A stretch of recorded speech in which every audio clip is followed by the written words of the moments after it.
Bonjour et bienvenue dans Le Bonheur me va si bien, le podcast pour les femmes qui souhaitent s'épanouir et construire une vie qui leur ressemble. Je m'appelle Audrey, je suis coach de vie certifiée, business mentor et fondatrice de Ma Cohérence. Ma vie, je l'ai créée et il n'y a rien de magique. Un pas après l'autre, j'ai avancé, testé, recommencé et j'ai fini par trouver ma cohérence, cet équilibre entre tous les domaines de ma vie.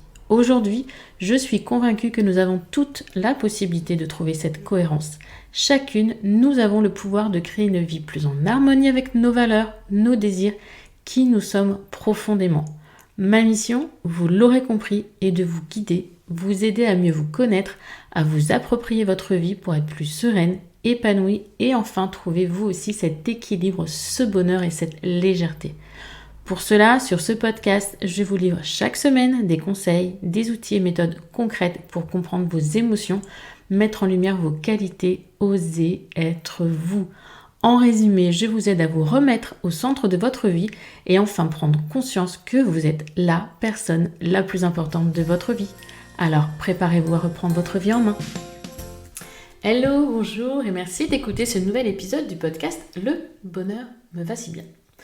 Est-ce que si situation vous parle, toujours tomber amoureuse de la mauvaise personne, être trop serviable et attendre une reconnaissance qui ne vient jamais, ou encore se placer systématiquement en position d'échec professionnel?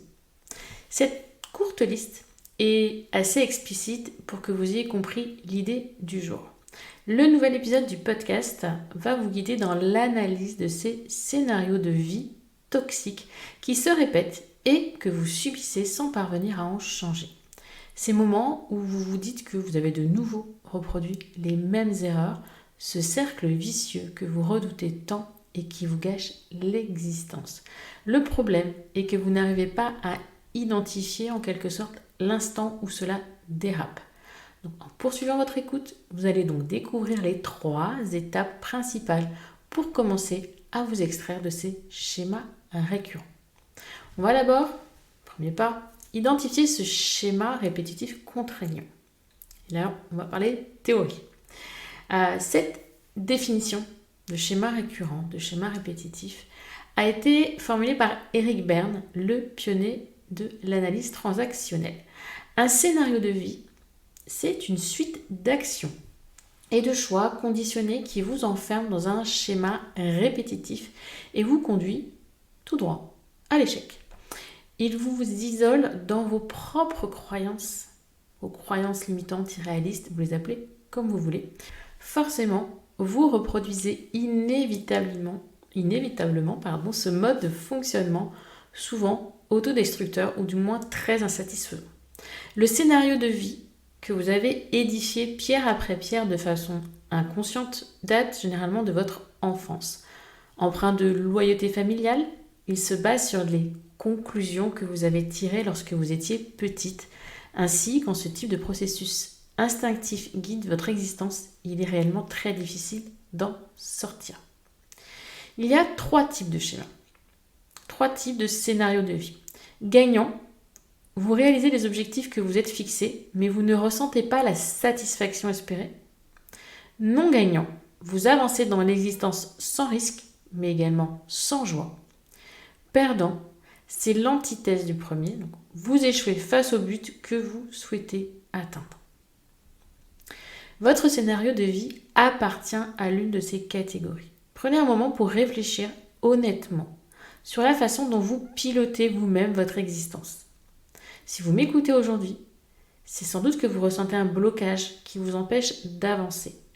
Interrogez-vous avec des questions comme un petit peu de journaling. Quel schéma vous semble se répéter régulièrement?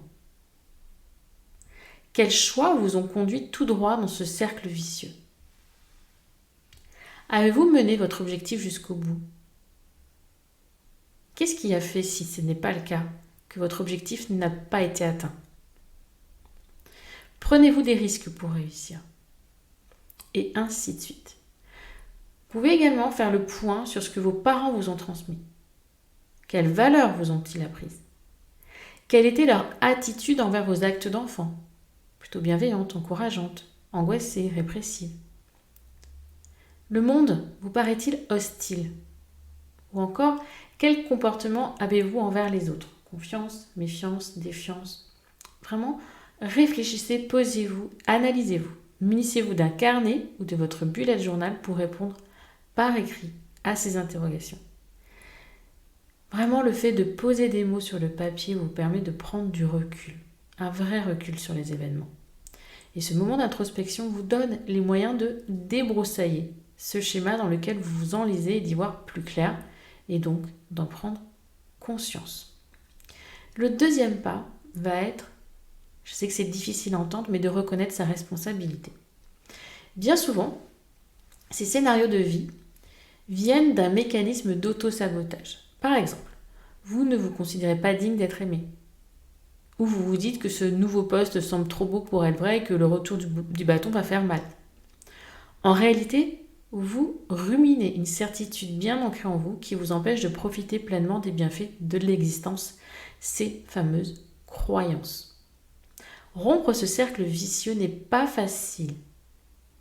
Il vous habite depuis si longtemps, depuis de si longues années, c'est ancré en vous. Mais une chose est sûre, en vous posant en victime de cet enchaînement de circonstances nocives, vous restez dans une perspective d'échec. Pour progresser, vous devez donc reconnaître votre responsabilité dans ce schéma récurrent. Vous en êtes le moteur. Et en prenant votre vie à bras le corps et en étant proactive, vous pouvez surmonter cette fatalité. Vraiment. C'est une démarche délicate, je vous l'accorde, car c'est vraiment difficile de se voir tel que l'on est. Et un regard extérieur dans ce cas est souvent le bienvenu pour pouvoir avancer plus efficacement dans votre projet. Une coach, par exemple, peut ainsi vous donner l'impulsion nécessaire pour vous aider à débloquer votre situation et retrouver un équilibre de vie plus serein. Pensez-y.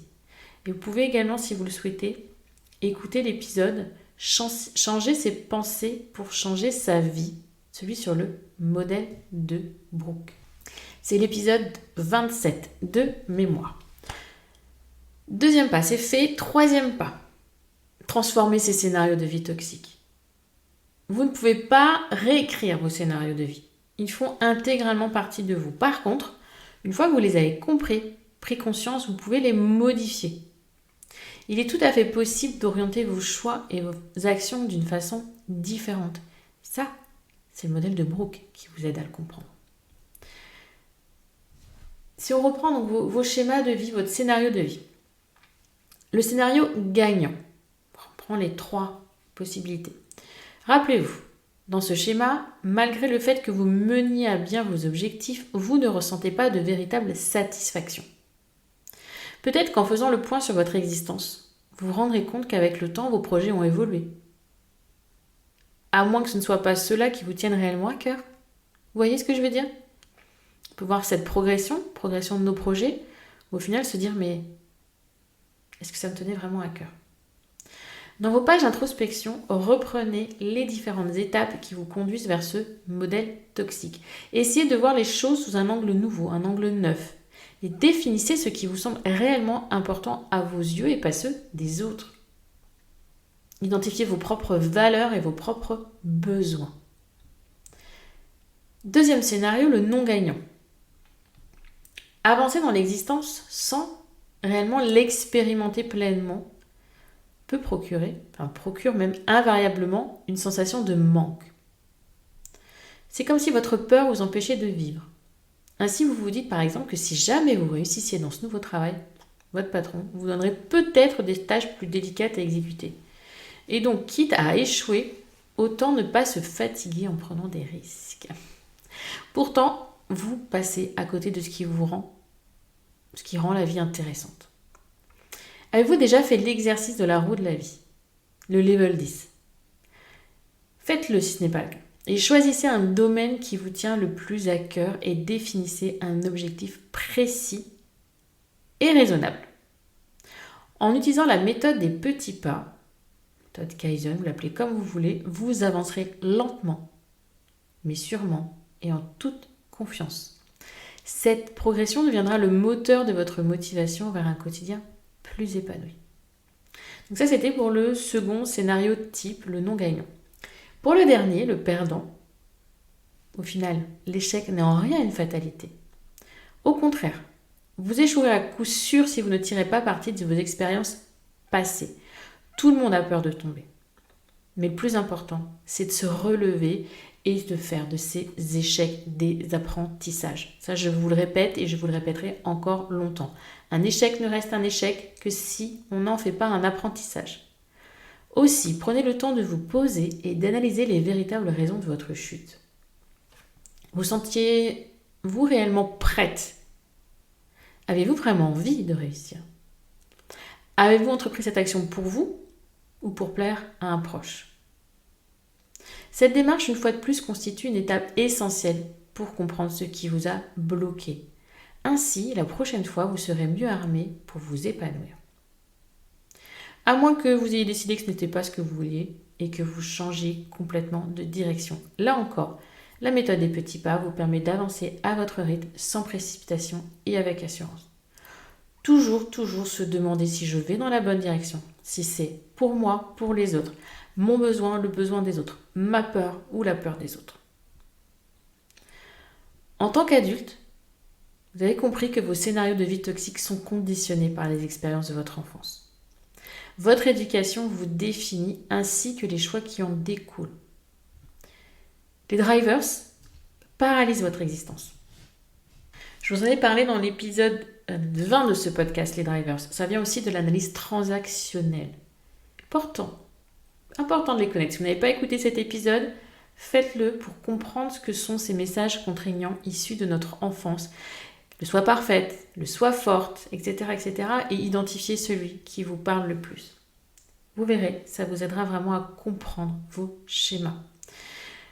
Que vos schémas d'ailleurs soient récurrents, que vos schémas récurrents plutôt, soient gagnants, non gagnants ou perdants, vous vous trouvez aux commandes de votre vie. Et c'est personne d'autre. Il n'y a personne d'autre qui tient le navire, qui tient la barre. C'est vous. C'est donc à vous de donner l'impulsion dont résultera le changement. Alors, maintenant que vous avez écouté cet épisode, prenez un instant. Asseyez-vous avec votre carnet et essayez de déterminer quel type de cercle vicieux pollue votre quotidien. Faites un schéma si vous voulez, faites des flèches, peu importe. Mais soyez fiers de vous. Car là déjà, vous avez fait un premier pas vers le mieux-être en écoutant cet épisode jusqu'au bout. Vous êtes peut-être en train de prendre conscience de ces répétitions néfastes pour votre épanouissement et de les comprendre. Vous entamez en quelque sorte votre résilience. Le choix vous appartient. Continuez ce chemin. Restez dans la situation d'aujourd'hui. Vraiment apprenez à vivre en conscience de vos choix, de qui vous êtes, de ce que vous voulez, de ce que vous ne voulez pas. Et vous pouvez décider de cheminer seul ou d'être accompagné. Tout ce qui compte, c'est d'avancer. Vraiment profondément avancer. Seul, cheminement, un pas après l'autre, je vous l'ai déjà dit. Accompagné, on avance plus vite et de manière plus profonde. Je suis là pour vous accompagner. Ces podcasts sont là pour ça. Et si vous voulez aller plus loin, l'accompagnement créatrice vous ouvre grand ses portes quand vous vous sentez prête. Donc n'hésitez pas à réserver votre appel découverte, une session gratuite, 30 minutes environ, pour faire le point sur votre situation, identifier vos réels blocages, les profonds face de surface, vous aider à prendre conscience de ces schémas répétitifs en vous questionnant, vous interrogeant d'une façon que vous n'avez pas l'habitude de faire. Et si, après cet échange, vous vous rendez compte que oui, vous avez envie, que oui, vous avez besoin de rejoindre Créatrice, on vous dira comment se passe l'accompagnement, quelles sont les conditions d'inscription, la durée, on vous expliquera tout et on répondra à toutes vos questions.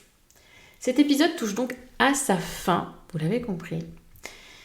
Je vous remercie de m'avoir écouté jusque-là, mais vraiment, maintenant que vous avez pris ce temps, ce quart d'heure, 20 minutes pour vous, continuez si c'est possible, avec 5 petites minutes pour identifier ceux ou ces schémas répétitifs qui vous contraignent. Ensuite, prenez conscience de votre responsabilité dans ces schémas. Et enfin, demandez-vous comment aujourd'hui vous allez faire le premier petit pas vers le changement, vers un cercle vertueux et dire adieu à ce cercle vicieux.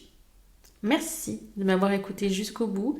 Si cet épisode vous a plu, pensez à laisser une note sur votre plateforme d'écoute ou voire même un petit témoignage sur Apple Podcast, puisqu'à aujourd'hui il n'y a qu'Apple Podcast qui peut vous permettre de laisser un commentaire écrit.